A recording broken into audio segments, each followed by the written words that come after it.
외신 소식과 리뷰를 전해드리는 BK 뉴스입니다. 아베는 한국에게 국가 간 약속을 지키라고 주장합니다. 또한 국제법을 준수하지 않는 한국을 신뢰할 수 없다는 망언을 하기도 했습니다. 그런 아베에게 일본 외무성 출신이자 국제정보국장, 이란 주재 대사, 국방대학 교수를 역임했던 외교평론가 마고사키 우케루가 일침을 가했는데요. 한국에게 국제법을 지키라고 이야기하고 있는 아베 정권이 되려 국제법을 이해하지 못하고 있다는 것입니다. 필자는 일본의 일간 겐다이 디지털에 기고한 칼럼을 통해 이 주장을 펼쳤는데요. 필자는 한일 관계가 전후 최악의 시기를 맞이하고 있고 한국의 불매운동으로 일본 제품들의 매출이 크게 하락하고 있으며 방일 한국인의 격감으로 주요 관광지가 경영이 어려울 정도의 상황을 강요당하고 있는데 이런 상황에도 일본 국민들 사이에는 한국이 나쁘니까 혼내주라는 여론이 확산되고 있음을 이야기하면서 아베가 올해 8월부터 지금 한일 관계에 대해 가장 큰 문제는 국가 간의 약속을 지킬 것인가 하는 신뢰의 문제라고 지적한 뒤 계속 국제법에 의거해 우리나라의 일관된 입장을 주장하고 한국 측에 적절한 대응을 강력히 촉구해 나갈 것이라고 발언한 바 있는 상황을 먼저 설명합니다. 그리고 이 부분은 1965년에 체결된 한일 청구권 협정을 기준으로만 본다면 아베의 주장은 잘못이 아니라고 이야기하는데요.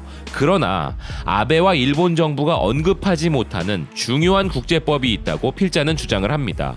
그것은 바로 세계인권선언의 내용을 기초로 조약화된 국제인권규약이라고 하는데요. 이어서 필자는 이 규약이 인권협약 중에 가장 기본적이고 포괄적인 규약이라고 설명합니다.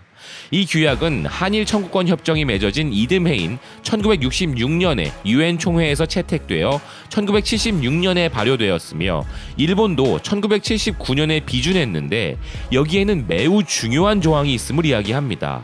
채약국은 다음을 약속한다.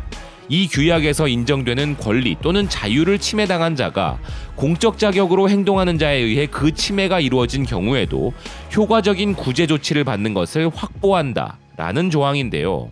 이에 대해 필자는 상세한 부연 설명을 이어갑니다. 필자는 이를 징용공 문제에 적용하면 권리 또는 자유를 침해받은 자는 징용공이며 공적 자격으로 행동하는 자에 의해 그 침해가 이루어진 경우에도 라고 하는 내용은 한일 청구권 및 경제협력 협정으로 청구권이 없는 경우에도 라고 해석이 되며 따라서 이 규약의 내용대로 효과적인 구제 조치를 받는 것을 확보한다 라는 것이 성립된다는 것입니다. 이렇게 필자는 일본이 동의한 국제법을 일본 스스로가 어기고 있는 지금의 상황을 보며 아베 정권의 국제법에 대한 무지와 몰이해를 꼬집고 있는 것입니다.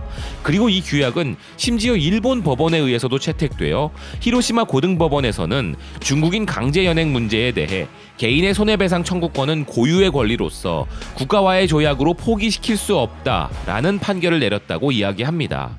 필자는 끝으로 현재 일본 국민의 상당수는 이 문제의 한 측면만을 알고 있는데 국제법을 지키라는 말은 아베에게도 향해야 하는 것이다 라는 지적으로 칼럼을 마무리합니다. 이 칼럼의 내용은 아베가 우리에게 지키라고 주장하는 국가 간의 약속보다 더 우선되며 더 포괄적이며 더욱 중요한 심지어 자신들 스스로도 동의하고 채택한 국제법이 존재함에도 불구하고 그것을 철저히 무시한 채 이것을 오직 국가 간의 정치 문제로만 몰아가는 아베의 전략에 일본 국민들이 놀아나고 있는 상황에 대해 필자가 외교 전문가로서 어느 누구도 반박 불가한 날카로운 지적을 하고 있는 것인데요.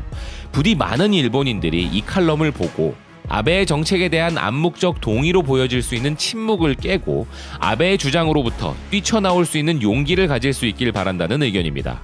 지금까지 BK 뉴스였습니다. 시청해주셔서 감사드립니다.